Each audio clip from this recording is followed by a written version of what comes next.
أهلا وسهلا في يوميات النجوم. ظهرت الفنانة أسماء أبو اليزيد في جلسة تصوير جديدة احتفالا بخطبتها. سننشر لكم صورا نشرتها المصورة نادين الواصلي من جلسة تصوير أسماء، والتي التقطتها يوم خطبتها، حيث ظهرت أسماء أبو اليزيد في الصور بفستانها الأبيض الرقيق.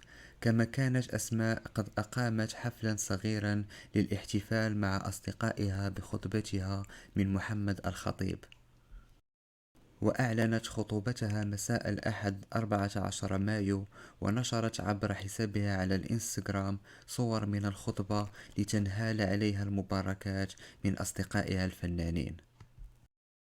شكرا جزيلا على المشاهدة، لا تنسوا الاشتراك والإعجاب، وإلى اللقاء.